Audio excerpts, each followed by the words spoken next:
দৃষ্টিতে আজকে আমি যে বিষয়টা নিয়ে কথা বলার ইচ্ছা বা প্রয়াস করেছি, আমার দৃষ্টিতে এটাই আমার বিগত সময়ের সবথেকে গুরুত্বপূর্ণ আলোচনা হতে যাচ্ছে। ওমা তাওফীকি ইল্লা বিল্লাহ। বিষয়টা হলো, এটা এমনই একটা বিষয়, একদিক থেকে এটা সর্বোচ্চ বেসিক বিষয়, মানে এর চাইতে বেসিক আর কিছু হয় না। আবার এমন বেসিক যেটা সমাজে এই আলোচনা কেউই করে না। আবার এটা গুরুত্ব আরেকটা দিক হলো, এই জিনিস না জানার কারণে হতে পারে আমি বা আপনি মনে করছি মুসলমান, হতেও পারে আমাদের এই মনে করা ধারণা ভুল। ধারণা যদি ভুল হয়, অর্থাৎ আমি যে মুসলমান এই ধারণা যদি আমার ভুল হয়, তার অর্থ তো হলো যে এই যে নামাজ, রোজা, হজ, যাকাত এগুলো শুধু শারীরিক ব্যায়াম হইতেছে, আর বেশি আর কিছু না। তাহলে বিষয়টার গুরুত্ব অলরেডি বুঝে ফেলেছি। এবার আমরা আল্লাহর নামে শুরু করব। প্রথমে আসেন আল্লাহ তাআলা সূরাতুল বাকারা আয়াত নং 256। আল্লাহ কি বলেছেন? এই আয়াতুল কুরসির এই আয়াতগুলো অনেক আপনি পড়েছেন, কিন্তু কখনো এইভাবে খেয়াল করেননি, খেয়াল করার সুযোগ আমাদের হয়নি। আল্লাহ তাআলা বলতেছেন, বিসমিল্লাহির রহমানির রহিম।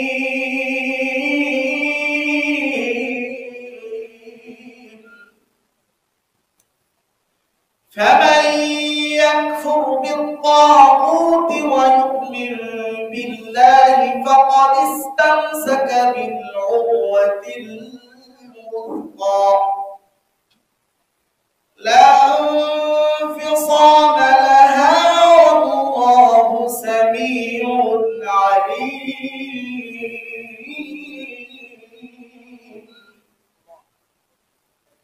আল্লাহ তাআলা বলতেছেন, ফামান ইয়াকফুর বিত-তাগুতি, সারা জীবন আমরা এই কথা জেনে এসেছি, আমলের জন্য পূর্ব শর্ত হলো ঈমান।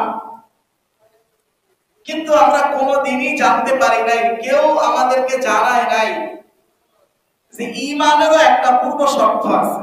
সারা জীবন জানছি আমলের পূর্ব শর্ত কোনটা? ঈমান। ঈমান না থাকলে আমলের কোনো ভ্যালু নাই। কিন্তু এইটা জানতে পারলাম না যে আরেকটা এমন জিনিস আছে যেটা ছাড়া ঈমানের কোনো ভ্যালু নেই, মানে হলো ঈমান হয়ই নাই, যেটা আল্লাহ এই আয়াতে বলেছেন। আল্লাহ বলতেছেন, ফামান ইয়াকফুর বিত-তাগুত, সারা জীবন আমরা জেনেছি আমলের পূর্ব শর্ত হলো ঈমান, কিন্তু এই আয়াতের মাধ্যমে আমরা আজকে জানতে পারবো ঈমানের জন্য আরেকটা পূর্ব শর্ত আছে। সেই শর্ত আল্লাহ তাআলা বলতেছেন, ফামান ইয়াকফুর বিত-তাগুত, ঈমানের পূর্বে তুমি তাগুতের কুফরি করো। এর শাব্দিক অর্থ হলো আল্লাহর প্রতি ঈমান আনার জন্য তাগুতের কাফের হওয়া শর্ত। এখন আপনাদের কিছুই বুঝে আসে নাই, আগে কথাটা বুঝেন। আল্লাহ বলছে ঈমানদার হওয়ার জন্য কাফের হইতে হবে। কার কাফের? তাগুতের কাফের। আর তাগুত কি? তাগুত হলো ইমাম নাওয়াবী, ইমাম আল-লাইস, ইমাম আবু উবাইদা, ইমাম আল-কিসাই, কুল্লু জামাহিরি আহলিল লুগা, আরবি ভাষার সমস্ত ভাষাবিদগণ বলেন তাগুতের অর্থ হলো কুল্লু মা উবিদা মিন দুনিল্লাহি, আল্লাহ কর্তৃক ব্যবস্থাপনার বাইরে যত ব্যবস্থাপনা মানুষ নিজে তৈরি করেছে আর সেগুলোকে জমিনে প্রতিষ্ঠা করেছে, এই সবগুলো ব্যবস্থাপনার প্রতি আপনার কুফরি থাকতে হবে, অস্বীকৃতি থাকতে হবে, তাহলেই আপনি ঈমানে আসছেন। এটা হলো ঈমানের পূর্ব শর্ত। ইমাম ইবনে কাইয়্যুম রাহিমাহুল্লাহ এর ব্যাখ্যা দিতে গিয়ে বলেন, মান তাগুত কাকে বলে? কুল্লু মা তাজাওয়াজাল আবদু হাদ্দাহু মিনাল মা'বুদ।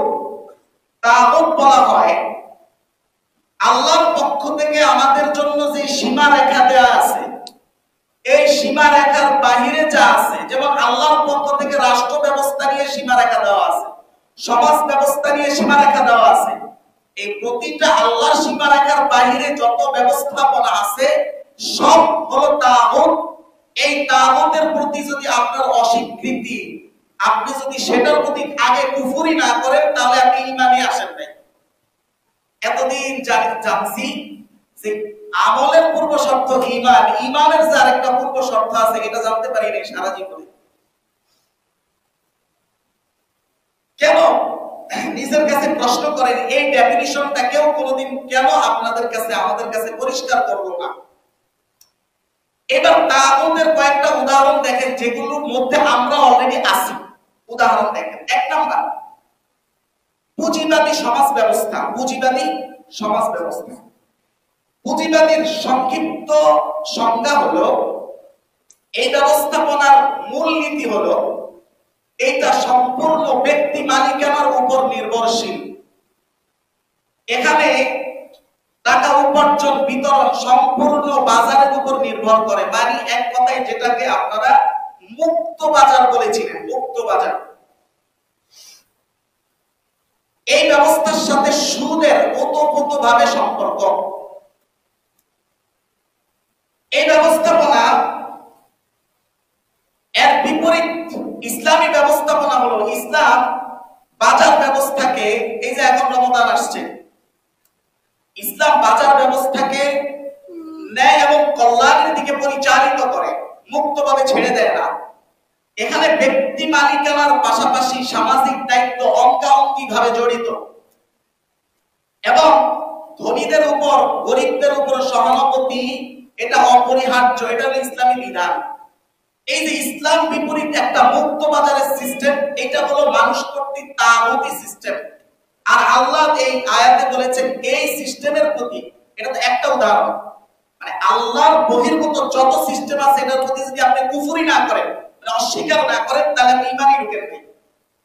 এটা হলো একটা উদাহরণ। আরেকটা উদাহরণ দেখেন, সোশ্যালিজম। সোশ্যালিজম বলতে এটা হলো সমাজতন্ত্র, বাংলা যেটাকে বলা হয় সমাজতন্ত্র। সমাজতন্ত্রের মূল নীতি হলো এখানে সম্পদের মূল মালিক হলো রাষ্ট্র, ব্যক্তি মালিকানা সীমিত, উচ্চ হারে কর। এই নীতিটা সম্পূর্ণ ইসলামের বিরুদ্ধে। সূরা নাজম আয়াত নম্বর 39 আল্লাহ বলেন, وَأَن لَّيْسَ لِلْإِنسَانِ إِلَّا مَا سَعَىٰ। আল্লাহ তাআলা বলেন وَأَن لَّيْسَ لِلْإِنسَانِ إِلَّا مَا سَعَىٰ। আল্লাহ তাআলার নির্ধারিত ফর্মুলা হলো আপনি যেটা কষ্ট করে অর্জন করেছেন ওইটার মালিক রাষ্ট্র না, ওইটার ভোগের মালিক আল্লাহর পক্ষ থেকে আপনি নিজে। তাহলে এটাই সমাজতান্ত্রিক ব্যবস্থা, মানে যেটাকে সোশ্যালিজম বলে, এটার বিরুদ্ধে যায় বা এটা ইসলামের বিরুদ্ধে যায়।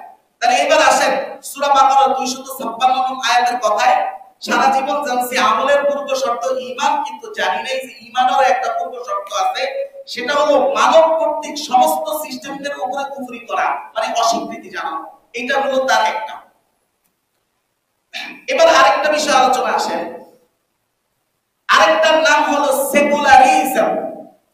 সেকুলারিজমের মূল অর্থ হলো ধর্মহীনতা, কিন্তু এই দেশে এর অর্থ বলে ধর্ম নিরপেক্ষতা। এবার বলেন তো, ধর্ম নিরপেক্ষতায় যারা বিশ্বাসী এরা মুসলমান কিনা এবার দেখেন।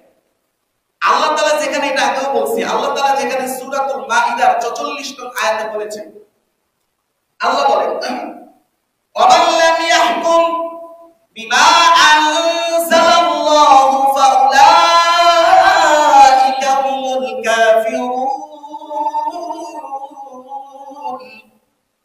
আল্লাহ তাআলা বলতেছেন যারা আমার এই কিতাব দ্বারা, আমার নাযিলকৃত মানে অর্থাৎ কোরআন দ্বারা বিচার ব্যবস্থা করলো না, এটাকে সব বিচার ব্যবস্থায় সংযোজন করলো না, এরা সবাই কাফের। এটা তিরিক আমার ঘোষণা।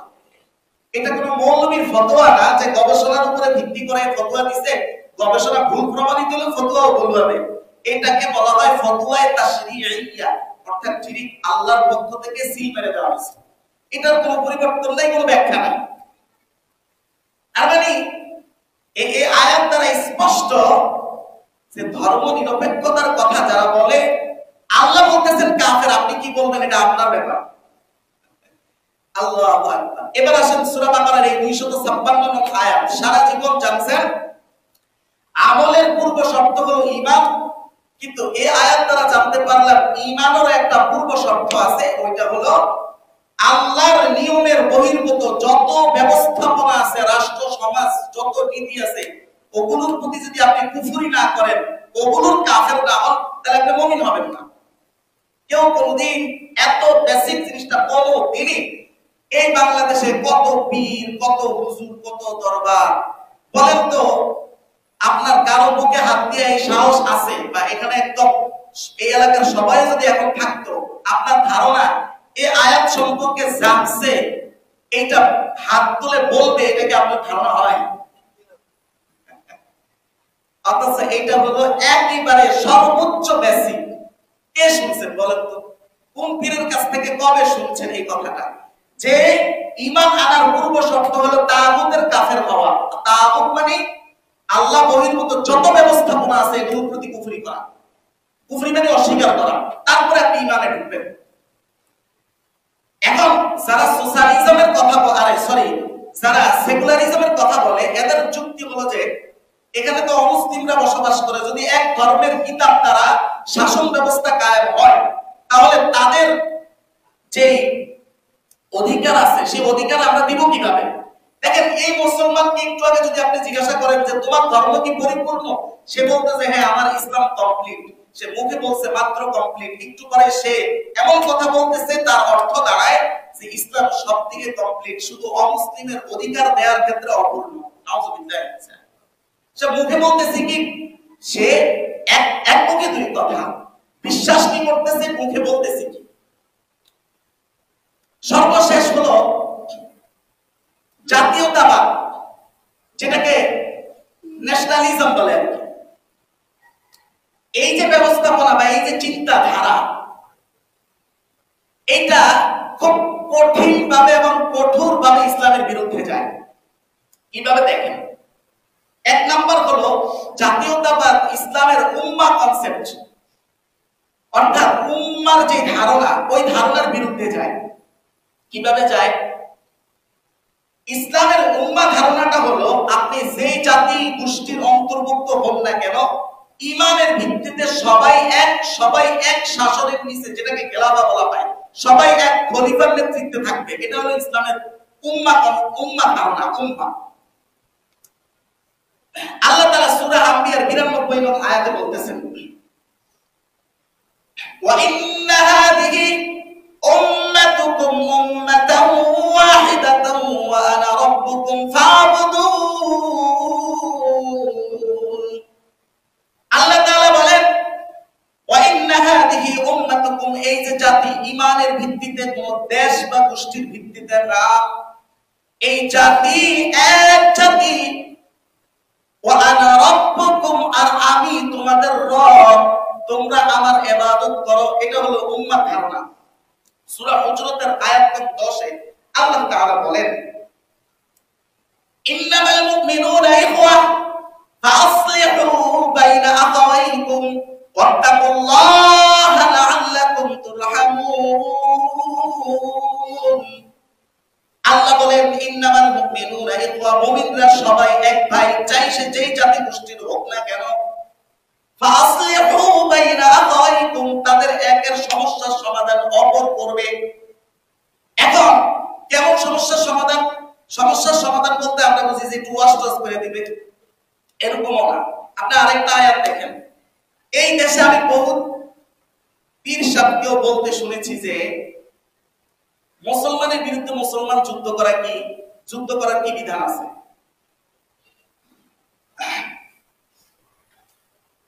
দেখেন, এই যে কয়েকদিন আগে যে আমাদের দেশে বিশাল একটা পরিবর্তন ঘটলো, আপনার দৃষ্টিতে, বাস্তব দৃষ্টিতে মুসলমান হোক আর না হোক, কিন্তু এই চয়ে তো আমরা সবাই মুসলমান, এটা তো কোনো আইডি কার্ডে তো আমরা সবাই মুসলমান। এখানে আন্দোলনকারী যাদের বিরুদ্ধে আন্দোলন উভয় মুসলমান, তো এখানে জায়েজ হয়েছে কিভাবে? দেখেন আয়াতটা শুনেন, আমি এটারে জায়েজ করতেছি এরকম না, আয়াতটা শুনেন তারপর আপনি বুঝে ফেলবেন। আল্লাহ বলতেছেন ওয়া ইন তাইফাতানি মিনাল মুমিনিনা ক্বাতালু, তাইফাতান তাইফাতুন মানে হলো দল, তাইফাতানি মানে হলো দুইটা দল। কোন কোন দুইটা দল? আল্লাহ বলেন মিনাল মুমিনিনা, দুইটা দলই হলো মুমিনদের। তো কি করছে? নাকতাতালু, এরা লড়াই করছে। এখন করণীয় কি? ফাসলিহু বাইনাহুমা, এই দুই দলের মাঝে তোমরা সমাধান মীমাংসা করে দাও। কিভাবে মীমাংসা করবে?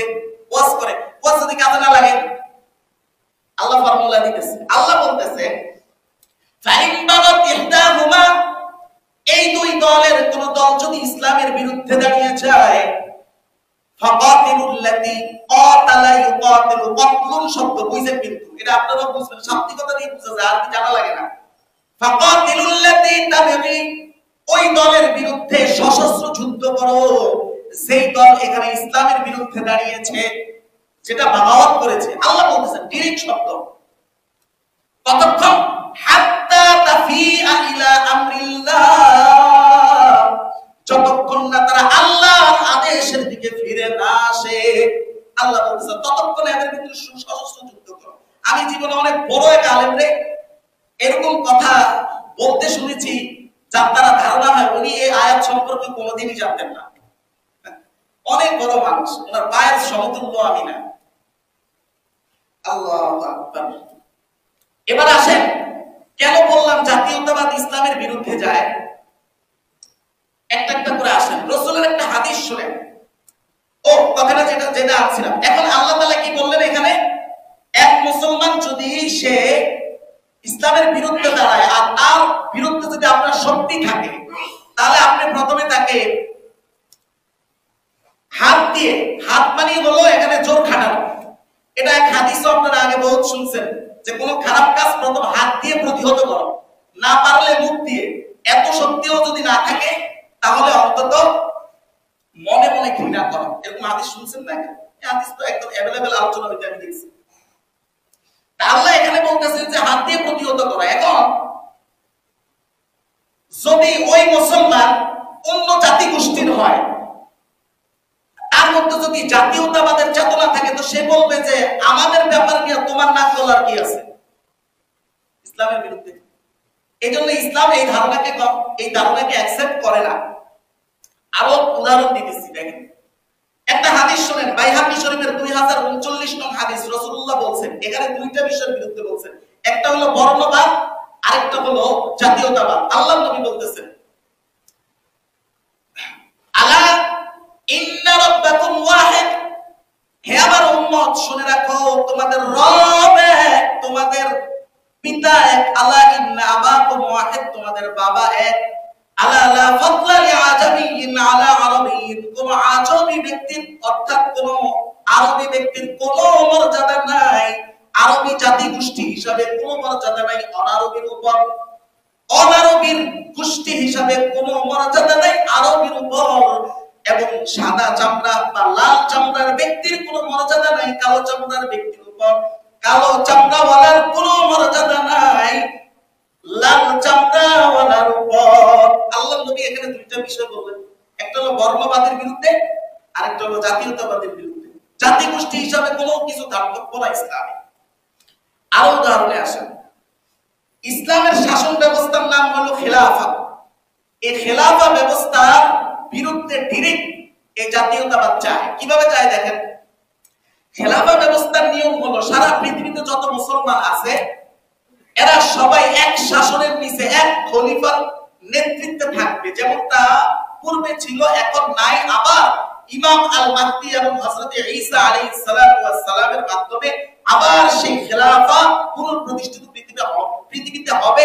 এটা হওয়ার জন্য এই দুইজনকে বিশেষ পাওয়ার দিয়ে আল্লাহ পাঠাবে, বিশেষ পাওয়ার দিয়ে আল্লাহ পাঠাবে। এই জন্যই আপনার কি কোনদিন ধারণা হয়েছে ওরে আল্লাহ এমন কোন ফতোয়া আর কোন কোরআনের আয়াত জগৎবাসী বুঝে নাই, জগতের উলামায়ে কেরাম বুঝে নাই যে ঈসা আলাইহিস সালামকে লাগবে? ইমাম মাহদিকে লাগবে না কেন? কি ফতোয়া বোঝানোর জন্য, কোন হাদিসের অর্থ বোঝানোর জন্য, কিসের জন্য? আপনি কোনদিন নিজেকে প্রশ্ন করছেন এই লোকের কাজটা কি এখানে? এই লোকের কাজটাই হলো এখানে আন্দোলন, আর কিছু না। কোনদিন চিন্তা করছেন এইভাবে গভীরভাবে কাজটা কি? কি কাজের জন্য পৃথিবীতে আসবে আল্লাহ পাঠাবে? কি আন্দোলন? এই খেলাফতের আন্দোলন। আচ্ছা, খেলাফতের ধারণাটা যেটা এখন, যেমন নবী করিম সাল্লাল্লাহু আলাইহি ওয়াসাল্লামের সময় খেলাফতের মূল কেন্দ্রবিন্দু ছিল বা রাজধানী ছিল কোনটা? মদিনা শরীফ। মদিনা সাহাবীদেরকে কি বলা হয়? আনসার। কেন? তারা সাহায্য করেছে। কাকে সাহায্য করেছে? মক্কা থেকে যারা আসছিল নবী সহ। নবীর ওফাতের পরে চারজন খলিফা, নাম কি? আবু বকর, ওমর, ওসমান, আলী। এই চারজনের একজনও মদিনার কেউ না, এরা হলো মক্কাবাসী, মক্কার জাতি। আনসারদের মধ্যে যদি জাতীয়তাবাদের চেতনা থাকতো তাহলে তারা কেন এদের নেতৃত্ব মাইনা নিত? তারা তো মক্কার, তারা তো আমাদের গোষ্ঠীর কেউ না, আমাদের মাথার উপরে এসে প্রেসিডেন্ট হবে এটা তো মাইনা নেওয়া যায় না। আরো উদাহরণ দেই, হযরত ওমরের সময় যখন পারস্য বিজয় হয়, মিশর বিজয় হয়, হযরত ওমর হলেন মক্কার জাতি গোষ্ঠীর একজন লোক। পারস্যের লোকরা তার শাসন মাইনা নিল। কি মনে করে যদি পারস্যের লোকদের, মুসলমানদের মধ্যে পারস্যীয় জাতীয়তাবাদ থাকতো তাহলে তারা হযরত ওমরের শাসন কেন মানবে? কারণ হযরত ওমর তো তাদের জাতিগোষ্ঠীর কেউ না। তাহলে যেটা বুঝলাম, অলরেডি বিষয়টা পরিষ্কার হয়ে গেছে। তারপরে আরো পরিষ্কার করি, যেহেতু বিষয়টা অনেক জটিল, এটার মধ্যে আমরা অনেকে অলরেডি আছি। রাসূলুল্লাহ সাল্লাল্লাহু আলাইহি ওয়াসাল্লাম একটা হাদিস শুনেন, স্পেসিফিক হাদিস। হাদিসটা এসেছে আবু দাউদ শরীফে, হাদিস নাম্বার 5121। রাসূলুল্লাহ বলেন, লাইসা মিন্না, আমাদের দলভুক্ত নয়, আমার অন্তর্ভুক্ত নয়। এর অর্থ কি? মুসলমান নয়। মান দাআ ইলা আসাবিয়াতিন, একেবারে আল্লাহর নবীর জবানের শব্দ স্পষ্ট আকারে আল্লাহর নবী বললেন, সেই ব্যক্তি জাতীয়তাবাদের দিকে ডাকলো সে আমার অন্তর্ভুক্ত নয়। হাদিস নাম্বার বলে দিছি 5121, আবু দাউদ শরীফ। এরপর আল্লাহর নবী বলতেছেন, লাইসা মিন্না, আমাদের অন্তর্ভুক্ত নয়। মান কাতালা আলা আসাবিয়াতিন, জাতীয়তাবাদের উপর যে জীবনে যুদ্ধ করেছে। মান ওয়ালাইসা মিন্না, আমাদের অন্তর্ভুক্ত নয়। মান লাইসা মিন্না মান মাতা আলা আসাবিয়াতিন, জাতীয়তাবাদের এই মতবাদের উপরে যে মৃত্যুবরণ করেছে, আমার নবী বলেন এই ব্যক্তি আমার অন্তর্ভুক্ত নয়। তার মানে কি মুসলমান? কথা উত্তর দেয় না। তার মানে কি মুসলমান? হ্যাঁ, আমার অন্তর্ভুক্ত নয়, তার মানে কি মুসলমান? আচ্ছা, বুঝছেন? এখন একটু কথা আছে, এই যে হাদিসটা বললাম, এই হাদিসের চেইন অফ ট্রান্সমিশন অর্থাৎ সনদের মধ্যে কিছুটা দুর্বলতা আছে। সনদের মধ্যে দুর্বলতা হলো, হাদিস নির্ণয় করার হাজার পদ্ধতি আছে, এখানে একটা পদ্ধতি ব্যবহার করা হয়েছে, সেটা হলো এই বর্ণনা ধারাবাহিকতা যাদের মাধ্যমে একের পর এক আমাদের পর্যন্ত পৌঁছছে, এদের এক বা একাধিক লোক যদি ইতিহাসে অনির্ভরযোগ্য ব্যক্তি হিসাবে প্রমাণিত থাকে যে এই লোকটা এত নির্ভরযোগ্য না, এমন অনির্ভরযোগ্য ব্যক্তি যদি হাদিসের সনদের মধ্যে ঢুইকা যায়, তাহলে ওই হাদিসটার গুরুত্ব হারায় যায়, মানে এটার হাদিসটা সহিহ হওয়ার সম্ভাবনা কম, কমে যায়। এটা হলো নিয়ম অনুযায়ী, হতেও পারে যে আল্লাহর রাসূল বলছেন। কিন্তু যেহেতু বর্ণনার মধ্যে এমন এক বা একাধিক ব্যক্তি আছে যারা ইতিহাসে প্রমাণিত যে দুষ্ট লোক, ভালো লোক ছিল না, তখন হাদিসটা দুর্বল হয়ে যায়। এই জন্য এই যে হাদিসটা বলেছি, হাদিসটা দাঈফ, সমস্ত কিতাবে পাইবেন এই হাদিস দাঈফ। কিন্তু এই হাদিসের সপক্ষে যদি আবার কোন একটা সহিহ, যেটা চেইন অফ ট্রান্সমিশন শক্তিশালী, এমন কোন হাদিস যদি দাঁড়ায়া যায়, মানে এমন কোন হাদিস যদি পাওয়া যায়, তাহলে আবার এটা সহিহ হিসেবে ধরা হবে। কেন? মনে করেন আমি একজন সমাজের অনির্ভরযোগ্য ব্যক্তি, সারাদিন মিথ্যা কথা কই, আমার একটা কথা শুনলে কেউ বিশ্বাস করে না, কিন্তু আমি মিথ্যা কথা করার অভ্যাস, ঠিক আছে, এটা ধরলা এক্সাম্পল, আমরা করে দিয়ে উদাহরণ দিলাম না, আমারই দিয়ে দিলাম। আমার কথা কেউ বিশ্বাস করে না, কিন্তু আমার দ্বারাও তো সত্য কথা বলা সম্ভব না। এখন বিশ্বাস করে না, কারণ বেশিরভাগ সময় দেখছি আমি মিথ্যা কথা কই। এখন আমি কথাটা বলার পরে সমাজের আরেকজন সত্যবাদী নির্ভরযোগ্য ব্যক্তি যদি আমার পক্ষে সাক্ষী দেয় যে ও যেটা বলেছে সত্য, তখন আমি অনির্ভরযোগ্য হওয়া সত্ত্বেও আমার কথাটা কি গ্রহণযোগ্য হবে না? গ্রহণযোগ্য হয়ে যাবে না? কারণ নির্ভরযোগ্য ব্যক্তি আমার পক্ষে সাক্ষী দিছে। এই হাদিসটা সনদে সমস্যা থাকলেও এই হাদিসের পক্ষে আরেকটা হাদিস আছে, যে হাদিসটা মুসলিম শরীফের হাদিস নাম্বার 4686। রাসূলুল্লাহ একই কথা ওই হাদিসে বলছেন, যেটা সনদ শক্তিশালী। রাসূলুল্লাহ বলতেছেন, মান কুতিলা তাহতা রায়াতিন উম্মিয়া, যেই ব্যক্তি উদ্দেশ্যহীন পতাকার নিচে যুদ্ধ করে নিজের জীবন দিল, ওয়ায়াদউ আসাবিয়াতান, যেই ব্যক্তি জাতীয়তাবাদের দিকে ডাকলো, আও ইয়ানসুর আসাবিয়াতান, অথবা জাতীয়তাবাদের কোন সাহায্য করলো, ফাকিতলাতুল জাহিলিয়া, আল্লাহর নবী বলেন ওই ব্যক্তি যদি মৃত্যু বরণ, আমার নবীর জবানে সহিহ হাদিস দ্বারা প্রমাণিত, আল্লাহর নবী বলেন ওই ব্যক্তি জাহিলিয়াতের মৃত্যু বরণ করলো। বলেন নাউযুবিল্লাহ। তাহলে ওই হাদিস আর এই হাদিসটা একই কথা বলতেছে, তার মানে দুইটাই হাদিস সহিহ, দুইটাই আল্লাহর নবীর বক্তব্য। এবার তাহলে জাতীয়তাবাদ নিয়ে ইসলাম সর্বশেষ কি ধারণা দেয়, আমরা কি ধারণা রাখবো? সূরা হুজুরাতের 13 নং আয়াতে আল্লাহ যেই ধারণা দিবেন এর বাইরে কোনো ধারণা রাখা যাবে? বলেন না, যাবে না। কি দিবেন দেখেন, আল্লাহ বলেন, ইয়া আইয়ুহান নাস ইন্না খলাকনাকুম মিন যাকারিন ওয়া উনসা ওয়া জাআলনাকুম শুউবান ওয়া ক্বাবাইলা লিতাআরাফু ইন্না আকরামাকুম ইনদাল্লাহি আতকাকুম।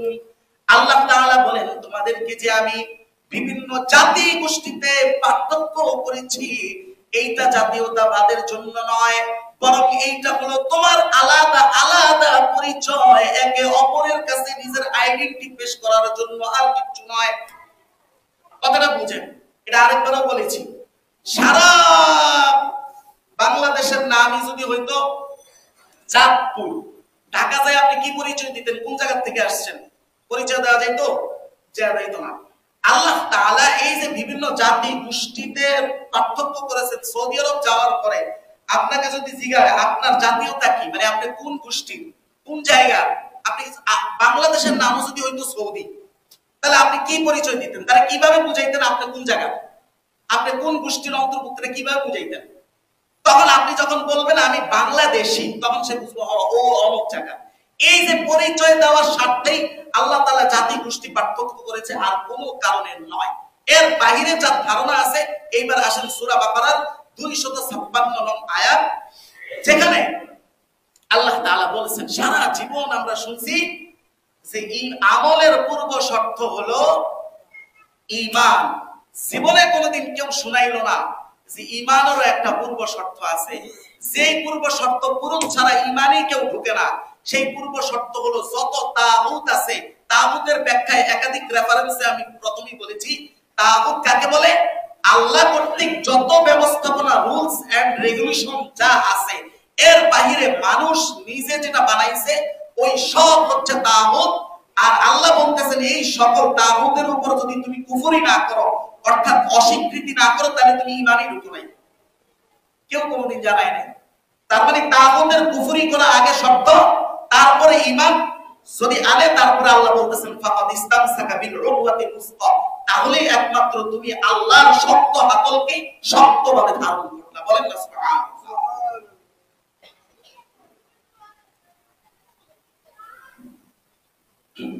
এবার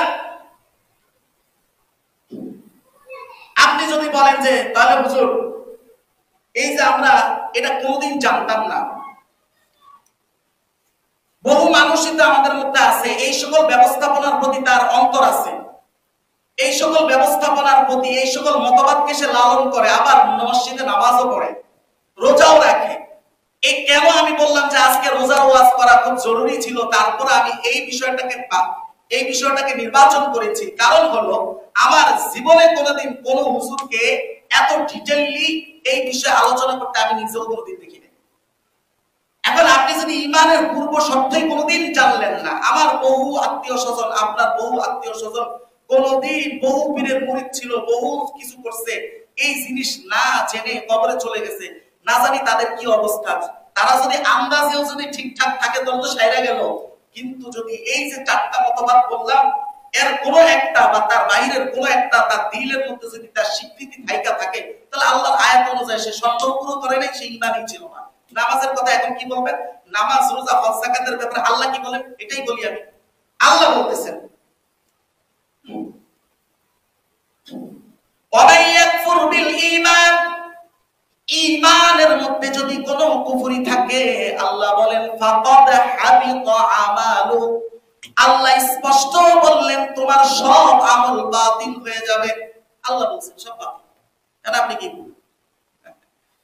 এখন দেখেন আল্লাহু আকবার, আল্লাহু আকবার। আরেকটা আয়াত দেখেন সূরা জুমারের 17 নং আয়াত, আল্লাহ কি বলতেছেন? আল্লাহ বলেন ওয়াল্লাযীনা জাতালাবুত তাগুত আইয়াবুদুহা ওয়া আনাবু ইলাল্লাহি লাহুমুল বুশরা ফাবাশশির ইবাদ। আল্লাহ তাআলা বলেন ওয়াল্লাযীনা জাতালাবুত তাগুত, এখানে একই কথা। আগে তাগুতকে ছাড়বে, আমি বলছি তাগুতের অর্থ হলো আল্লাহর ব্যবস্থাপনার বাইরে যা আছে সব। আল্লাহ বলতেছেন আগে তাগুতকে ছাড়বে, আইয়াবুদুহা, তাগুতকে মানা, তাগুতের ইবাদত করা, তাবেদারি করা ছাড়বে, ওয়া আনাবু ইলাল্লাহ, আর আল্লাহর দিকে ফিরে আসবে, লাহুমুল বুশরা, আল্লাহ বলেন সুসংবাদ এদের জন্য। বলেন না সুবহানাল্লাহ, সুসংবাদ এদের জন্য। তাহলে এই ডেফিনিশন কেউ কোনোদিন আপনাদের সামনে ক্লিয়ার কেন করে নাই? বলেন, এটা আপনি নিজেকে প্রশ্ন করেন কেন করে নাই। আর আপনি যদি বলেন দেখেন নাউযুবিল্লাহি মিন যালিক, সূরা মাইদার যে 44 নং আয়াতের কথা আমি প্রায় বলেছি, এই আয়াত যেখানে আল্লাহ ডাইরেক্ট কাফের ফতোয়া দিবেন, ওয়ামান লাম ইয়াহকুম বিমা আনজালাল্লাহ ফাউলাইকা হুমুল কাফিরুন। আল্লাহ তাআলা ডাইরেক্ট বলতেছেন যে আল্লাহর নাযিলকৃত কিতাব দিয়ে যারা রাষ্ট্র পরিচালনা, শাসন ব্যবস্থা করে না, এরা কাফের। কথাকার সবাই বলে না কথাকার? আল্লাহ। এবং এইটা কোনো মৌলবীর ফতোয়া না যে আপনি এটাকে বিভিন্ন বিতর্ক করে পরিবর্তন করবেন। এবং এই আয়াতের কোনো ব্যাখ্যাও নাই। এটা কিছু আয়াত ব্যাখ্যামূলক আর কিছু আয়াত হলো যেগুলোকে আয়াতুস সারিহা বলে, মানে স্পষ্ট কথা, এটার কোনো ব্যাখ্যা নাই, এটা যা বলছে তাই। এবার আপনি বলেন তো এই দেশে ইসলামী ভাব আদর্শে যারা আছে এদের বাহিরে এই আয়াতকে বিশ্বাস করে কে আছে বলেন আপনি? এই সূরা মাইদার 44 নং আয়াতকে যে কোরআন দিয়ে শাসন হতে হবে এটা বিশ্বাস করে এই দেশে কে আছে? আপনার তো এই ধারণা থাকার কথা। এখন আপনি মৌলবীর মিম্বার থেকে সরায় কি করবেন? আপনি কি এই আয়াত সরাইতে পারবেন? আল্লাহ তো এটা দায়িত্ব নিচ্ছে, কোরআন বিকৃত করা যাবে না। এইজন্য আল্লাহু আকবার, একটা মজার কথা বলি, এই যে আপনি দিনের পর দিন মৌলবীদের কাছ থেকে এত বেসিক জিনিসটাই কোনোদিন জানতে পারলেন না, এত এত ওয়াজ শুনলেন, এত এত পীরের মুরিদ ছিলেন, কোন আপনার হুজুর, আপনার পীর, আপনার মুরব্বি, আপনার বক্তা, আপনি যাকে ভালোবাসেন, কেউ আপনাকে এটা জানাইলো না। কেন জানেন? এই জিনিসটাই হলো কোরআনকে তো আল্লাহ তাআলা হেফাজতের দায়িত্ব নিছেন, কোরআনকে তো বিকৃত করার সাধ্য এই পৃথিবীর কেউ নাই। কিন্তু কোরআনের ব্যাখ্যা গোপন করা, না বলা বা বিকৃত ভাবে বর্ণনা করা তার শক্তি কিন্তু আমাদের আছে। আর ওই শক্তিটা ব্যবহার আমরা করছি বিধায় এত গুরুত্বপূর্ণ জিনিস কোনোদিন আপনাদের সামনে প্রকাশই পাইনি। তার মানে যদি আল্লাহ কোরআনের দায়িত্ব না নিত তাহলে বিকৃত ব্যাখ্যা না দিয়া ডাইরেক্ট কোরআনকে আমরা বিকৃত করে ফেলতাম। এটাই ঘটতো, যেটা অন্যান্য ধর্মগ্রন্থের ক্ষেত্রে ঘটছে। এটাই ঘটতো, যেহেতু এটা দায়িত্ব আল্লাহ নিছে, এটা তো পরিবর্তন করা যায় না। কিন্তু পরিবর্তন করা যায়, আপনি বলার সময় কথাটাকে ভিন্নভাবে বললেন, সঠিকটা বললেন না, এটা এটা করা যায়। এটাই করছি আপনি, যার কারণে আপনারা জানতে পারেন না।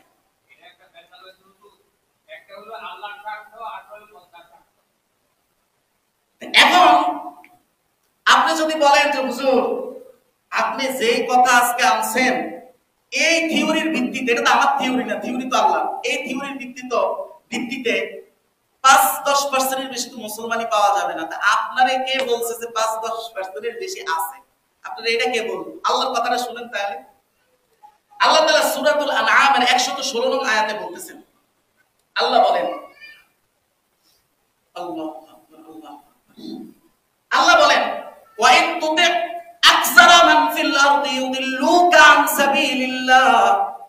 আল্লাহ তাআলা আল্লাহর নবীকে বলেন, হে আমার নবী, আপনি যদি পৃথিবীর অধিকাংশ মানুষ কি বলে এটা যদি মেনে নেন, বেশিরভাগ মানুষ কি কোনটা বলে ওইটা যদি আপনিও মেনে নেন, আপনাকেও আমার পথ থেকে, সঠিক পথ থেকে গোমরা করে দিবে। এই কথা দ্বারা কি বোঝা গেল? অধিকাংশ মানুষ যেটা বলে এটাই সঠিক, কম অধিকাংশ মানুষ যেটা বলে আর কম মানুষ যেটা বলে, কোনটার সাথে সঠিকের কোনো সম্পর্ক না। সঠিক সে স্বতন্ত্র, বরং আমরা তার অনুসারী, আমরা তার তাবে। সঠিক বা হক আমাদের তাবে, আমরা তার তাবে, মানে তার অনুসারী। হক আমাদের অনুসারী না। আল্লাহ তাআলা এটাই বলতেছেন, অধিকাংশ মানুষের কথা যদি আপনি মাইনা নেন, তাহলে আপনি হক থেকে বিচ্যুত হয়ে যাবেন। আল্লাহ নবীকে আল্লাহ বলছেন, আল্লাহ এরপরে বলতেছেন, ইয়াত্তাবিউনা ইল্লা যান্না, তারা শুধু অনুমানের অনুসরণ করে। কিসের অনুমানের অনুসরণ করে? ওয়া ইনহুম ইল্লা ইয়াখরুসুন, তারা যা মুখ দিয়ে বলে তা শুধুমাত্র ধারণা প্রসূত কথা, ধারণার ভিত্তিতে কথা বলে। তারা কি বলে? ধারণার ভিত্তিতে কথা বলে। এটা হলো অধিকাংশ মানুষের ক্ষেত্রে। তা আপনার এটা টেনশনের কিছু নাই যে 5-10%, এটা কোরআন দিয়ে প্রমাণ। অধিকাংশ মানুষ যে হকের বাইরে থাকবে তো কোরআনই বলতেছে। এখন কথা হইল, আমি যে চারটা মতবাদকে তাগুত হিসাবে প্রমাণ করলাম, সেকুলারিজম, ন্যাশনালিজম, সোশ্যালিজম এবং যেটা পুঁজিবাদ বলে, এখন আপনি বলবেন যে এই চারটাই তো আমাদের সংবিধান অন্তর্ভুক্ত, এখন এই সংবিধানকে অস্বীকার করলে তো আমরা রাষ্ট্রদ্রোহী হয়ে যাব। এটার সমাধান কি? এইটার সমাধান হলো সূরাতুন নাহলের 106 বলতেছেন, আল্লাহ বলেন, ومن كفر بالله من بعد إيمانه إلا من أكره وقلبه مطمئن بالإيمان ولكن من شرح بالكفر صدرا فعليهم غضب من الله ولهم عذاب عظيم। আল্লাহ তাআলা বলতেছেন, কোন ব্যক্তি যদি মুখে বাধ্য হয়ে কুফরি কথা বলে, শুধু মুখে বলছে যে আমি এটা মানি, কিন্তু অন্তরে বলে, কিন্তু তার অন্তরটা ঈমান দ্বারা শান্ত, পরিপূর্ণ, অন্তরে সেটা মানে না, তাহলে বাধ্য হয়ে যদি সে কোনো কারণে, পারিপার্শ্বিক কারণে বাধ্য হয়ে যদি মুখে স্বীকার করে কিন্তু অন্তরে আসলে স্বীকার নাই এটা, তাহলে আল্লাহ বলেন এই কুফরি আমি গ্রহণ করব না, তার মানে সে কাফের না। যদি অন্তরে তার ঈমান ঠিকঠাক থাকে, তার বিশ্বাস ঠিকঠাক থাকে, কিন্তু পরিবেশের কারণে মুখে সে বলতেছে আমি এটা মানি, যেটা এই দেশের সকল ইসলামপন্থীরাই করে। ইসলামপন্থীরা এটাই করে যে মুখে বলে আমি এটা মানি, কিন্তু আসলে অন্তরে এটা মানে না, যেটা আল্লাহ তাআলা সূরা আল-নাহলের 6 নং আয়াতে বলেছেন। কিন্তু যে এটার পক্ষে লড়াই করে, আন্দোলন করে, সে তো এটা অন্তর থেকে মানে, এটা স্পষ্ট। তার তো এটা অন্তরে আছে দেখে সেটার জন্য লড়াই করতে পারতেছে। তার মানে তার এটার প্রতি কোনো কুফরি নাই, তার মানে ঈমানের পূর্ব শর্ত পূরণ হয় নাই, তার মানে সে অলরেডি ঈমানে নাই, নামাজ পড়তেছে, গোসল করতেছে। এখন আমার এই কথা শুনে যে সবাই এটা মেনে নিবে, এইটাও আশা করাটা ভুল। কারণ নবীরা বলছে সেটাই মেনে নেয় নাই সবাই, আমারটা মেনে নিবে এটা কিভাবে? এটা তো আশা করা ভুল। সূরাতুন নাহলের আয়াত নং 36 আল্লাহ তাআলা বলছেন, ওয়ালাকাদ বাআসনা ফি কুল্লি উম্মাতির রাসূলান আন ইবুদুল্লাহ ওয়াজতানিবুত তাগুত। একই কথা, আমি প্রত্যেক উম্মতের জন্য, প্রত্যেক জাতির জন্য একটা নবী, একজন নবী পাঠিয়েছি। তার দুইটা মিশন ছিল, এক নাম্বার তাগুতকে ছাড়ো, দুই নাম্বার আল্লাহর ব্যবস্থাপনাকে ধরো। এই দুই মিশন দিয়ে আমি নবীদেরকে পাঠাইছি। পাঠানোর পরে তারাই দাওয়াত দিছে, দেওয়ার পরে সবাই মানছে, বলেন না মানে নাই। আল্লাহ বলেন ফামিনহুম মান হাদাল্লাহ, কারো কপাল ভালো তো আল্লাহ তাকে হেদায়েত দিছে, ওয়া মিনহুম মান হাক্কাত আলাইহি দালালা, আর কেউ ছিল কপাল পোড়া, যাদের উপর এই কথাগুলো শোনার পরেও তার উপর গোমরাহি চেপে বসেছে, বলেন নাউজুবিল্লাহ। তো এটাই হবে, কারো দিলে লেগে যাবে, কপাল ভালো তো মেনে নিবে, কারো উপরে গোমরাহি চেপে বসবে, ব্যাস। এটাই নবীদের ক্ষেত্রে যেটা হয়েছে, আপনার ক্ষেত্রে ভিন্নটা হবে কিনা, এটাই বাস্তব। এখন সর্বশেষ কথা হলো, একটা প্রশ্ন যদি আপনি আপনি করেন, আপনি বলবেন যে হুজুর আজকে যে বয়ান করছেন এই বয়ানের 1 নম্বর জরুরি ছিল যে আপনি যে রমজানের রোজা রাখবেন আপনি আগে শিওর হন আপনি মুসলমান কিনা। এই জায়গাটা যদি আপনি ক্লিয়ার না হন, এমন একটা বিষয় যারা শুরু থেকে বয়ান শুনছেন জীবনে এই, আচ্ছা সবাই একটু সাক্ষী দেন, এই ধরনের বয়ান জীবনে শুনছেন এমন কে আছে? আদুরা কেউ নাই। এই বয়ান এই টাইপের আয়াত দিয়ে একেবারে ডিরেক্ট নির্ধারিত করে করে এই রকম বয়ান কেউ শুনেন নাই কোনোদিন না। এই জন্যই আমি এই পয়েন্টটা এই সময়ের জন্য খুব জরুরি মনে করছি। আগে আপনাকে এত বেশি এত গুরুত্বপূর্ণ বয়ানটা বাংলাদেশে আমি তো জীবনে শুনি নাই, এই জন্য আমি এটা আনছি। আগে আপনি নির্ধারণ করেন আপনি কোথায় আছেন, তারপরে তো আপনার রোজার ফজিলত আর নামাজের ফজিলত পরে। আল্লাহু আকবার। এখন কথা হলো, যদি আপনি প্রশ্ন করেন, আপনি বুঝে বলেন হুজুর এই কথা তো মারাত্মক পর্যায়ে চলে গেছে, এই কথা অনুযায়ী তো আমাদের বাংলাদেশের ৮০% মানুষ শুধু আইডি কার্ডে মুসলমান আর কিছু না। হ্যাঁ এটাই আমি আয়াত দিয়ে প্রমাণ করে দিচ্ছি একাধিক, একটাও আমার বক্তব্য না। আব্দুর রাজ্জাক বিন ইউসুফ সাহেব একটা সুন্দর কথা বলেন, আমার খুব ভালো লাগছে ওনার কথাটা, আলে হাদিসের আছে। উনি বলেন যে এই কথা বলার কারণে যদি আমি অপরাধী হই তাহলে সর্বপ্রথম অপরাধী আমি নই, সর্বপ্রথম অপরাধী মুহাম্মদুর রাসূলুল্লাহ। কারণ কথা উনি বলেছেন, বেটা আমি তো একটা অনুবাদক, আমি তো অনুবাদ করেছি, আমি কি বলেছি? খুব চমৎকার একটা কথা বলেন। এই কথা বলার জন্য যদি আমি অপরাধী হই তো সর্বপ্রথম অপরাধী আমি না, সর্বপ্রথম অপরাধী হয় আল্লাহ, আমরা মুহাম্মদুর রাসূলুল্লাহ। কথাটা বুঝার চেষ্টা করেন, না আল্লাহর অপরাধী বানানো হচ্ছে না, মানে বুঝানোর জন্য বলছে যে সর্বপ্রথম কথাটা তো আমি বলি না, আমি তো অনুবাদক, আমি তো কথার মূল কথার হোতা তো আমি না, এটা হয় আল্লাহ বলেছেন না রাসূল বলেছেন, একই কথা। এখানে কি করবেন আপনি? মানে আমাদের কি করার আছে?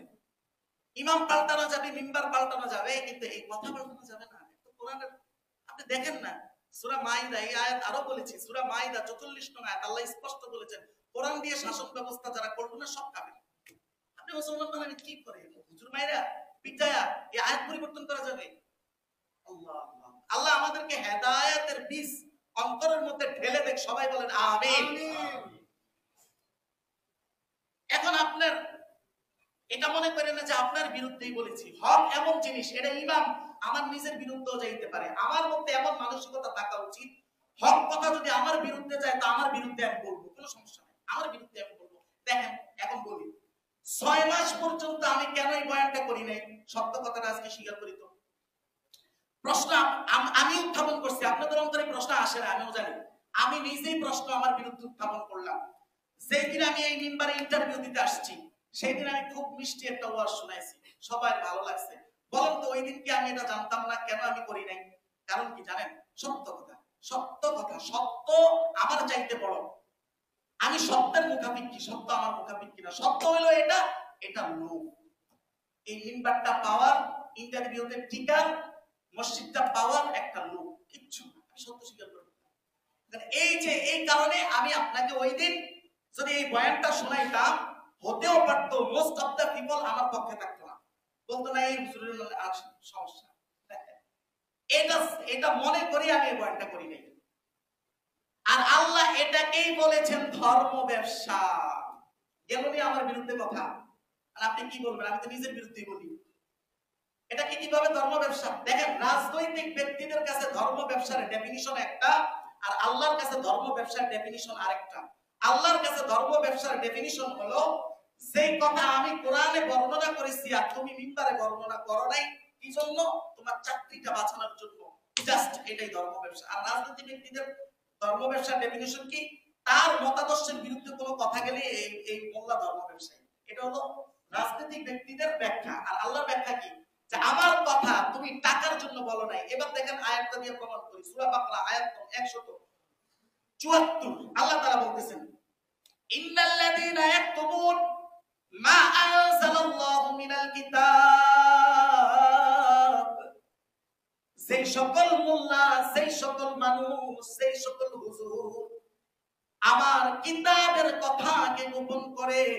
এই আয়াত তো সূরা বাকরার 256 নং আয়াতকে আমি আগে পড়ি নাই।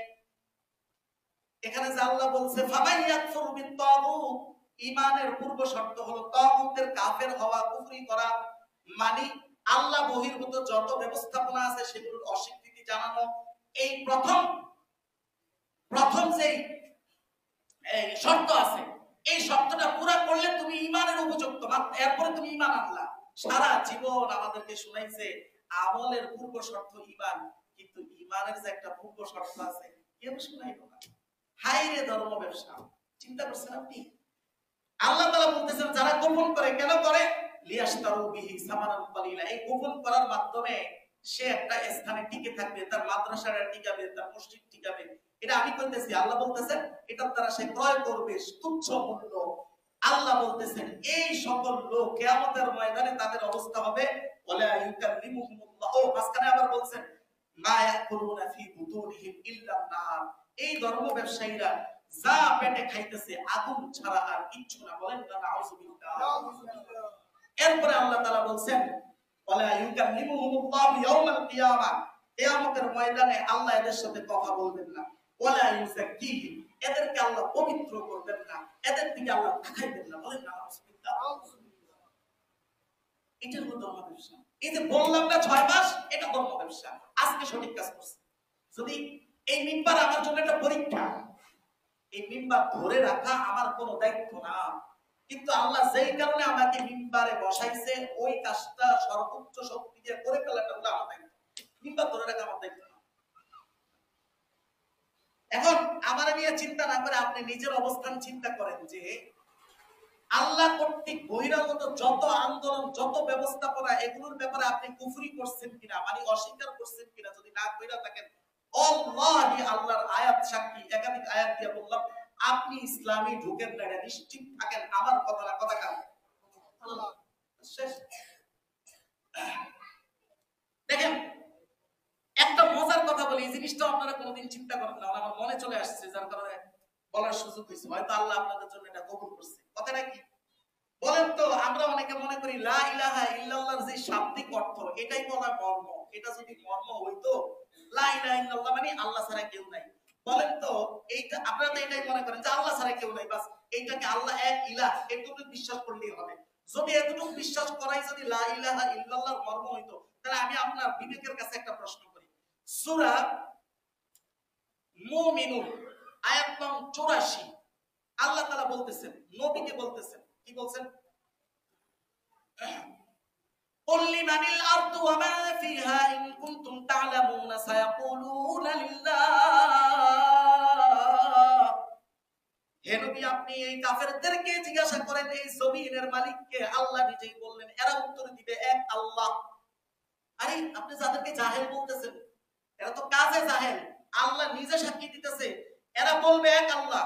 কুল মান রাব্বুস সামাওয়াতিস সাব'i ওয়াল আরদি, সাত আসমান সাত জমিনের মালিককে নিজে বলতেছে সায়াকুলুনা লিল্লাহ। এই কাফেররাই নিজে উত্তর দিবে এক আল্লাহ। তাহলে আপনি যা বলেন কাফেররা তো তাই বলে, তাহলে তারা কাফের কেন, আপনি মুসলমান কেন? বলেন কাহিনী বলেন।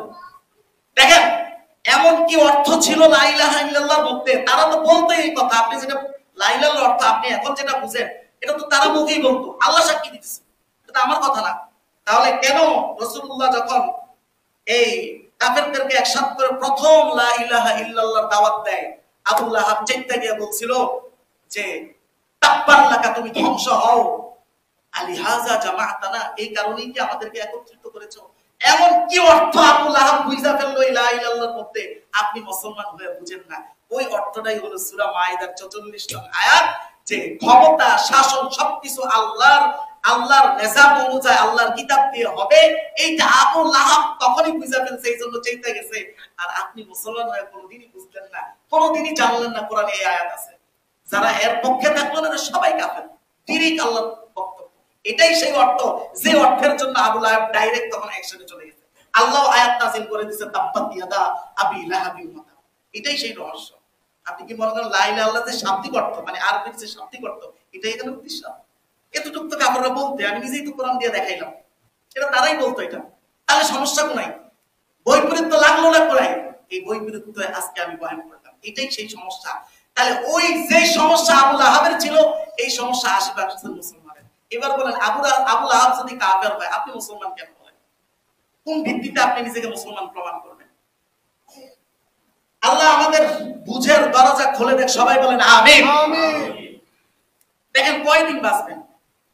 দেখেন আপনারা একটা কথা বলি, যাদের আজকে 30 বছর বয়স, কয়েকটা মিনিট সময় দেন, 5টা মিনিট নেওয়া যায়। দেখেন যাদের আজকে 30 বছর বয়স, তারা যদি এর অধিকাংশ অনেকেরই আছে 30 উঠতে বয়স, কারো 60-70 হয়ে গেছে, আমি 30 এর হিসাব করি। আর বাকি যদি 70 বছর আপনি বাঁচেন, কয় সপ্তাহ বাঁচবেন সপ্তাহ হিসাবে জানেন? 2048 সপ্তাহ মনে হয়। আপনি বলবেন 2000 সপ্তাহ বাঁচবো। আচ্ছা এবার আসেন, ঘুমে থাকবেন কয় সপ্তাহ আপনি জানেন?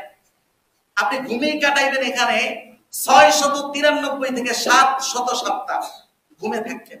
যানজট যাতায়াতে আপনার চলে যাবে 174 বা 73 সপ্তাহ মতো। খাবার, টয়লেট এগুলোতে চলে যাবে আরো 173 বা 74 সপ্তাহ মতো। যারা মাঠে ঘাটে কাজ করেন, অফিস আদালতে ডিউটি করেন, তাদের এই ডিউটিতে চলে যাবে অন্তত 495 থেকে 500 সপ্তাহ। বাকি থাকে ফ্রি ফেয়ার টাইম আপনার জন্য, বাকি থাকে মাত্র 500 থেকে 550 সপ্তাহ। এটার মধ্যে যাদের বয়স আরো বেশি 40-50, তাদের ক্ষেত্রে হয়তো 200-250 সপ্তাহ।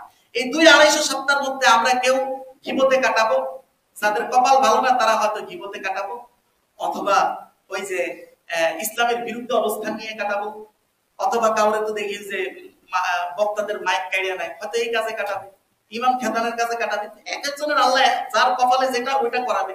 আবার কেউ এমনও হইতে পারে নিজের ইমানকে পরিশুদ্ধ করে আখিরাতকে নিশ্চিত করে দিবে। আল্লাহ তাআলা আমাদেরকে এই গ্রুপের অন্তর্ভুক্ত করেন, বলেন আমিন। আমিন। সর্বশেষ ওই যে একটা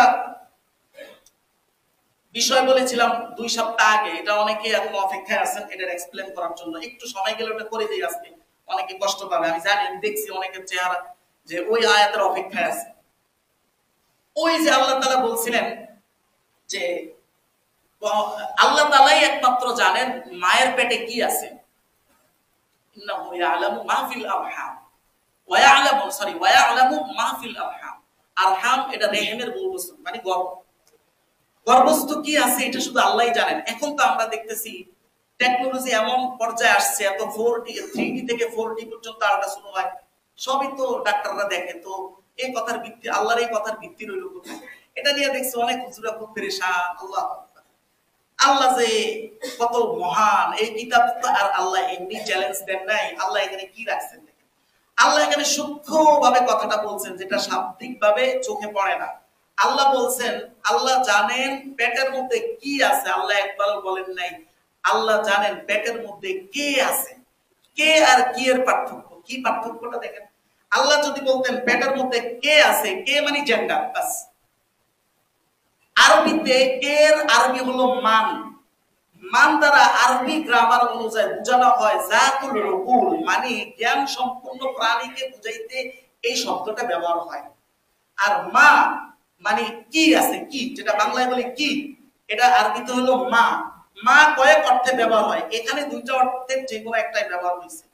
মা সাধারণত ব্যবহার হয় আরবিতে আপনার কোন বস্তু, কোন জড় বস্তু বোঝানোর জন্য, অথবা জ্ঞান সম্পূর্ণ প্রাণীর সিফাত, সিফাত মানে হলো গুণ, বিশেষণ বোঝানোর জন্য, গুণ বোঝানোর জন্য। কথাটা খুব ঠান্ডা মাথায়, এটা একে সহজ না, একটু কঠিন আছে, ঠান্ডা মাথায় খেয়াল করেন। এবার আল্লাহ তাআলা বললেন যে কি আছে এটা জানেন। তার মানে এই যে ব্যক্তিটা পৃথিবীতে আসতেছে সে কি বড় আলেম হবে, গুণ, সে কি কে আছে এটা বলেন নাই, বলছে কি আছে এটা জানি। এটা যে আল্লাহ ছাড়া কেউ জানে না। বলেন তো মায়ের পেটে যে সন্তান আছে, এ পৃথিবীতে আসার পরে কি সন্ত্রাস হবে না বড় আলেম হবে, এটা কি কোনো আল্ট্রাসাউন্ড দিয়ে বোঝা সম্ভব? কথা বলেন না, বোঝা সম্ভব? ঠিক আল্লাহ ওটাই বলছেন, আমি ওটা জানি। যেই দিন একটা যেমন ওই যে সন্ত্রাসের নাম ভুলে গেছি, এশা শিকটা, এদের ওনারে দিয়ে একটা উদাহরণ দেয়। এই লোক যে সন্ত্রাস প্রমাণিত, এই লোক যেই দিন মায়ের পেটে ছিল সেই দিন থেকে, তারও আগে থেকে আল্লাহ জানতেন, কিন্তু পৃথিবীর কেউ জানত না। এটাই বলে এটার অর্থ। আরেকটা অর্থ আছে চমৎকার, সেটা আরো চমৎকার। সেটা হলো বিজ্ঞানীরা বর্তমানে রিসার্চ করে বের করছে যে 42 দিন যাওয়ার পরে মানুষের বাচ্চাটা মানুষের আকৃতি ধরা মাত্র শুরু করে। 42 দিনের আগে, 6 সপ্তাহ আগে আপনার এটা কি পাখির বাচ্চা না মানুষের বাচ্চা না কিসের বাচ্চা, কোনো পার্থক্য করা যায় না। আপনি গুগলে সার্চ করে দেখতে পারেন এই তথ্য আমার সত্য কিনা। আল্লাহু আকবার। এটা তো এখনকার তথ্য, যখন টেকনোলজি এই পরিমাণ আসছে, কিন্তু 1500 বছর আগে কিভাবে সম্ভব? নবী করিম সাল্লাল্লাহু আলাইহি ওয়াসাল্লাম মুসলিম শরীফের এক হাদিস, হাদিস নাম্বার সম্ভবত 2645 নং হাদিস, রাসূলুল্লাহ স্পষ্ট বলেছেন, ইজা মাররা নুতফা, এই যে বীর্য, এটা পেটে যখন ইসনাতানি ওয়া আরবাউনা লাইলাতান, যখন এটা 42 রাত্র অতিবাহিত করে, তখন বাআসাল্লাহু, আল্লাহ পাঠান মালাকান, একজন ফেরেশতা, ইউসাউবিরুহু, সে এই বাচ্চার আকৃতি দেয়। বলেন না সুবহানাল্লাহ। আজকে এটা জানা গেল যে 42 দিন পর থেকে আকৃতি ধরে। এইটা জানার মুহাম্মদ রাসূলুল্লাহর কাছে কোনো টেকনোলজি ছিল না। হুবহু এই কথাটাই মুহাম্মদ রাসূলুল্লাহ বলেছেন, হাদিসে কিতাবে আছে। তাই এই আয়াতকে যেভাবে বিশ্বাস করেছেন, ওই আয়াতকেও বিশ্বাস করতে হবে, যে আয়াতে সূরা মাইদার 44 নং আয়াতে, এটাই বিশ্বাস করে দেই। 44 নং আয়াতে আল্লাহ বলেছেন, ওমান লাম ইয়াহকুম বিমা আনজালাল্লাহ ফাউলাইকা হুমুল কাফিরুন। আল্লাহর ফতোয়া বারবার বলছি, আপনি যদি এইটাতে না আসতে পারেন, আপনার আমল করে কি লাভ হবে? আল্লাহ বলছেন, যারা আল্লাহর জমিনে আল্লাহর কিতাব দিয়ে শাসন ব্যবস্থার পক্ষে না, এটা করলো না, এরা সবাই কাফের। আপনি বলবেন এরাও তো ইসলামের খেদমত করে, আল্লাহর কথা শ্রবণ করেন। আল্লাহ কি বলছেন? ওমাইয়াকফুর বিল ঈমান, যার ঈমানে কুফরি, আল্লাহ বলেন ফাকাদ হাবিতা আমালু, তার সকল আমল বাতিল। আপনি কি করবেন এখানে বলেন? সর্বশেষ কথা, কেন আপনাকে এই বেসিক ওয়াজ কেউ করলো না কোনোদিন? সারা জীবন জেনে আসলেন আমলের পূর্ব শর্ত হলো ঈমান, আপনি জানলেন না কোনোদিন ঈমানেরও একটা পূর্ব শর্ত আছে।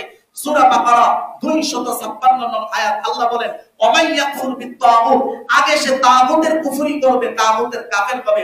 তাগুতের ব্যাখ্যা আমি একাধিক রেফারেন্স দিয়ে বলেছি।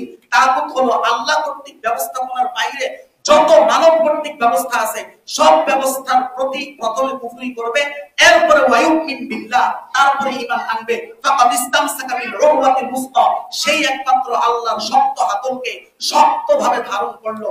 আল্লাহ এই গ্রুপের আমার প্রত্যেক ভাইকে অন্তর্ভুক্ত হওয়ার, অন্তর্ভুক্ত যেন করেন, এবং নিজেও যেন হইতে পারি, বুঝতে পারি।